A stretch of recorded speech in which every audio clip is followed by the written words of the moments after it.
much travel would you do? Because like you told me like your convention schedule last time we hung out, and I was like, that is like triple the amount that I'm doing, and I'm burnt out of conventions. Yeah. Well, it's for me. I think it's last year I checked and I did over 60 flights, like individual flights, 60 flights. God damn. So that really kind of, it takes a lot out of you. And when you're at a convention, it's amazing to meet fans and interact with them, but it's also, you're talking to them for 8 hours a day.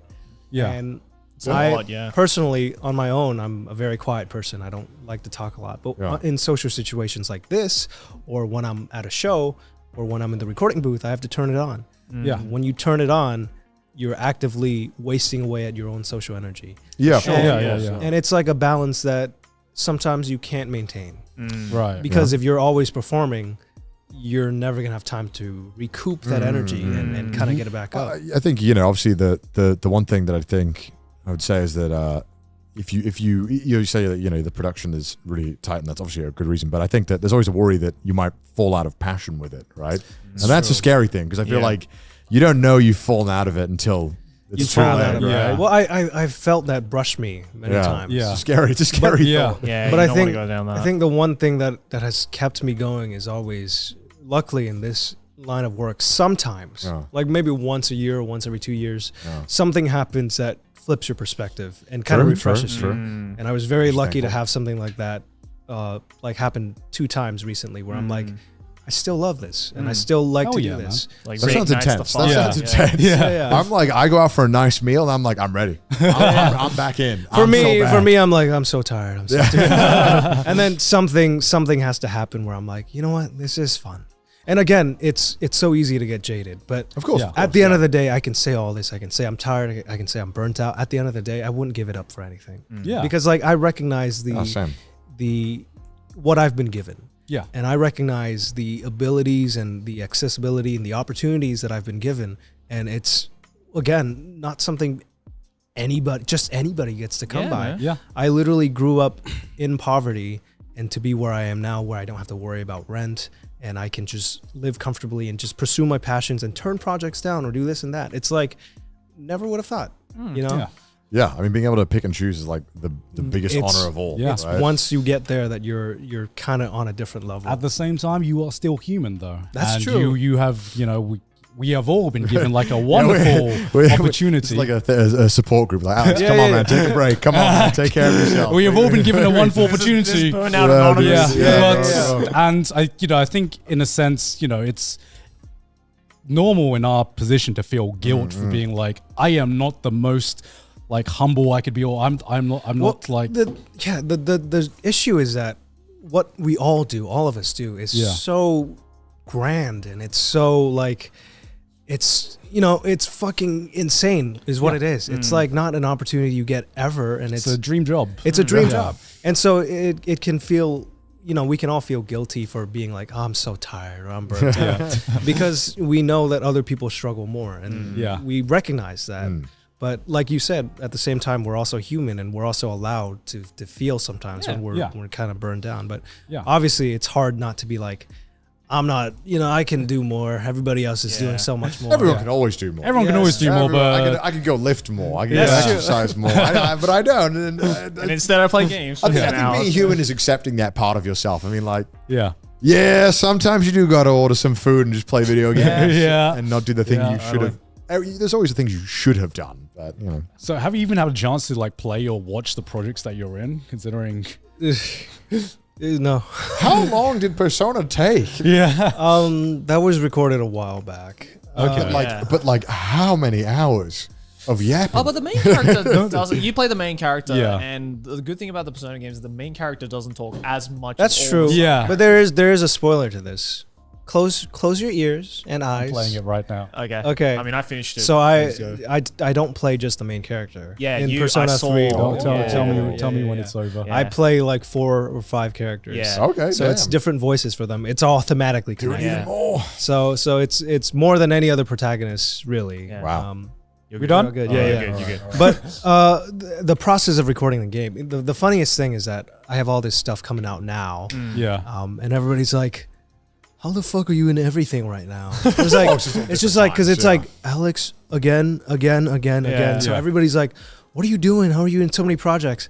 But like some of this stuff I recorded 4 years ago, 4 years ago. Do you ever worry that you might, if it all just comes out like in one big stretch, that people might get oversaturated on hearing that is my big worry right now. Mm. Because I've very much seen so much support from fans who are like, yes, another one. But I've also seen like the craziest thing I've seen, and my friend showed this to me, is somebody had a conspiracy theory about why I'm in so many things. And they were like, I think this doesn't add up. He's just in too many things. He might be like some sort of like figurehead or like industry plant. And I'm like, well, the thing is that I wish I was, because that sounds like it's so much easier. You know, I would have to try significantly. I would have to try significantly less. Yeah, like a lot of the projects that just came out recently: Street Fighter 6, Persona 3, Yakuza 8. Yakuza. You know, all these projects. Final Fantasy. All this stuff coming out. I actually did them like years ago. Right. My journey with Street Fighter was that I literally auditioned for it like 4 years ago, around the time I was doing Zenitsu. Wow. And when I had done Street Fighter, at the time I didn't know if I was gonna make it, because they were like, we're doing a new character, and then I did it, and they were like, okay, bye. I'm like, you guys gonna continue the project? And they didn't work on it for like, or they were working on it. They didn't make any significant process for the English recording for 3 years. So the whole time I was like, am I still in Street Fighter, guys? Are we still doing this? Do I have to start sending emails again? So it finally, I was like, hey guys, can you check the Capcom team to see if this is still happening? Is this project still happening? And then I recorded Persona like 1 or 2 years ago, and then they're all finally just coming out now. So unfortunate timing. It just seems like, and people are like, how are you getting one job after the other? And I'm like, I've been working at this for 5 years. People are very bad at like imagining a production. They're very, very bad at, I'm like, imagining when a video could be filmed, or I mean, it's very much, it's very easy to look at my resume and be like, oh, he just gets one after the other. But the reality is that I've been like fucking getting my shit kicked in for 5 years. But people don't see that. That's true. People see like all these like games, for example, coming out back to back, and for some reason think like you guys filmed all this in close to the vicinity. Like 2 days ago. Right. No, and I understand it, because like, you know, as a consumer, sometimes you just see something and you're like, oh, him again. But it was like 3-4 years ago for Street Fighter, 2 to 3 years ago for Persona, and then all these animes, like different months, different times, all these games, it just all comes out at once. And I do worry sometimes. I'm like, maybe people are getting sick of me. But the one thing I have going is that I try my best to make everything sound different from each other. I mean, I was watching, I guess I was watching your work when I was like going to the gym. I was watching like Solo Leveling, and just hearing you fucking shout, I'm like, okay, I'm ready to continue, baby. Let's go. I think Solo Leveling is the prime example of what I mean when I say that one thing I got going for me is that I can sound different, like really different. And the reason I know that is because I got so many comments, people being like pre-Sung Jin-woo and post-Sung Jin-woo, and they're like, did they change the actor? I'm like, no, that's still me. That's me, baby. Yeah, that's still me. That's cool. So I try to do different techniques vocally, and also like speech-wise, how I say certain words, or how I make certain sounds, and to make everything a unique experience from each other. And that's another thing that an actor struggles with, especially anime actors, is that they get boxed in to a role. Like there are so many actors who can do so many things, or they can have the ability to play different characters, but they're always gonna keep getting cast as the same type of character. I think it definitely helps as well, like when you were telling us about like how you got started and practice voice acting, that you did it through impersonation. I think that really helps, because like not only do you develop the ear to like reflect back what you hear, but at the same time, you're kind of you're challenging your voice to like do different voices naturally. Absolutely, and that's the thing about working on dubs, is that my goal, like as a dub voice actor, is that when it comes to anime, I'm not here to show anybody up. I'm not here to assert myself. I'm like, I'm this character. I'm here to interpret a work that's been done and set in stone, and I'm here to interpret it and bring it to a new audience.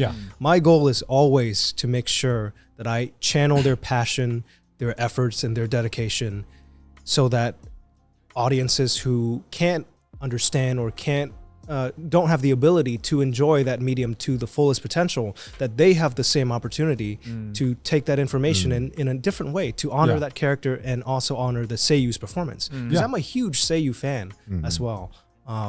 So the top priority for me is always matching their vocal tones. Listening to their pitches, where it is.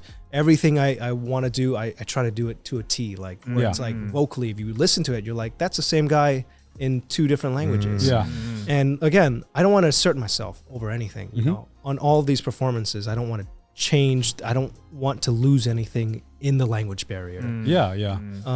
Well, I think that reflects in your work, considering how passionate you are and everything. And also, you know, the range definitely reflects in your roles as well. Oh, yeah. It's a lot of leading roles, a lot of leading roles, but I mean, it's a lot of different types of leading roles from like fucking Zenitsu's who you were Anos as well, right? Yes, I was. Yeah. Jesus fucking Christ. So, I mean, when I started, I was a teenager. So I had a very high pitched voice.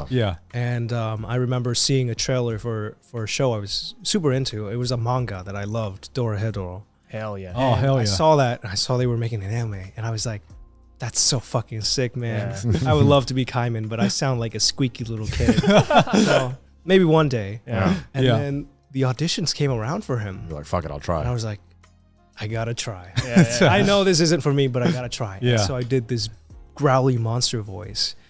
And for some reason, they listened to it and they were like, that's fucking sick, dude. So that's one way of doing it. Yeah. So they got me on to do the project. And throughout the process of working on Dorohedoro, and then I think that's, I like to joke about this a lot, but I think that's what unlocked my second puberty.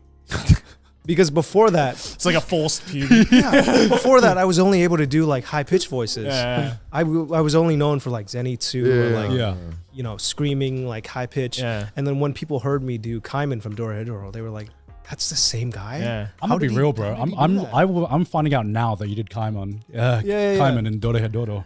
That's I genuinely didn't know, man. After I worked on that project, like it was only like the confidence or maybe something biological in me that changed. It unlocked like a lower register. Then I booked Final Fantasy, which was like a deep voice character, and I was like, it was in the Japanese seiyuu is Hosoyan, and I was a big fan of him, and so I was learning his voice and imitating his voice, and then it naturally started becoming a part of my like vocal cords. And the more I talk, just like when you learn English, the more you talk in something, the more you become that. And so now I get cast for a bunch of like very deep voice character. And again, like I said, the prime example you can hear that is in Solo Leveling, where it's kind of like, it reflects the evolution of my career as well. As the episodes go, his voice just keeps getting lower, lower and lower. And the one thing I want to make sure is that it sounds natural. That it doesn't sound like somebody just doing this. You know, I want it to sound like clear and resonant and like, that's a fucking guy that's doing that. He also had a second awakening as well. He did. Actually, that's true. Maybe you were born to play. Maybe you were born to play the role, man.